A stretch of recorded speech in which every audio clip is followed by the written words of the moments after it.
ചേർത്തലക്കാർ അടുത്തതായി നേരിടാൻ പോകുന്ന പ്രശ്നമാണ് ചേർത്തല റെയിൽവേ സ്റ്റേഷന് ഫ്രണ്ടിലെ ഹൈവേയിലുള്ള കാൽനടക്കാർക്കുള്ള നടപ്പാത. ചേർത്തലക്കാർ മാത്രമല്ല ഈ പ്രശ്നം ഫേസ് ചെയ്യാൻ പോകുന്നത്. ചേർത്തല റെയിൽവേ സ്റ്റേഷനിൽ വന്നു പോകുന്ന എല്ലാ യാത്രക്കാർക്കും ഇത് ബാധകമായിരിക്കും. ഓരോ ദിവസവും ആയിരക്കണക്കിന് ജനങ്ങളാണ് ചേർത്തല റെയിൽവേ സ്റ്റേഷനിലൂടെ വന്നു പോകുന്നത്. ദേശീയപാതയോട് ചേർന്ന് കിടക്കുന്ന കേരളത്തിലെ ഒരേ ഒരു റെയിൽവേ സ്റ്റേഷനാണ് ചേർത്തല റെയിൽവേ സ്റ്റേഷൻ. ആയിരക്കണക്കിന് ജനങ്ങളാണ് ഓരോ ദിവസവും റെയിൽവേ സ്റ്റേഷനിലൂടെ കടന്നു പോകുന്നത്. ഇങ്ങനെ ഒരു സ്ഥലത്ത് അടിസ്ഥാന ആവശ്യമായ നടപ്പാത നിർമ്മിക്കാതെ എന്ത് വികസനമാണ് ഉദ്ദേശിക്കുന്നത്? നാഷണൽ ഹൈവേ അതോറിറ്റിയും റെയിൽവേയും കൂടി ചേർന്ന് ഇതിനൊരു പരിഹാരം കാണേണ്ടതാണ്.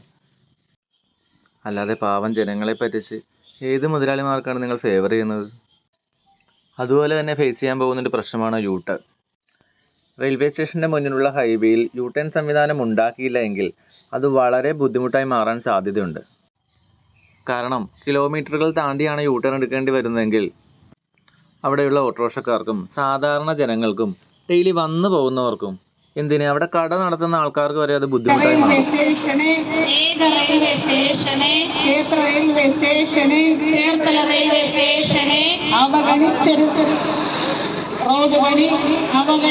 റോഡ് പണി നടപ്പിലാക്കാൻ നോക്കണ്ട.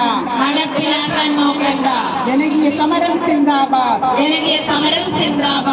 ആയിരങ്ങൾക്കാശ്രയമായ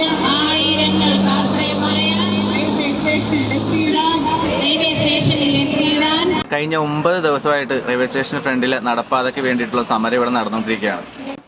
ഇത്രയും ദിവസമായിട്ടും ഒരു അധികാരികളുടെ ഭാഗത്തു നിന്നും ഒരു പുരോഗമന വാക്കുകളും ഉണ്ടായിട്ടില്ല.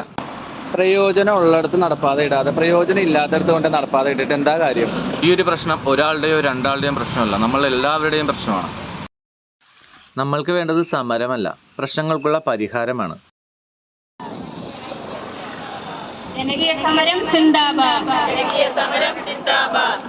ജനകീയ ഐക്യം സിന്ദാബാദ്.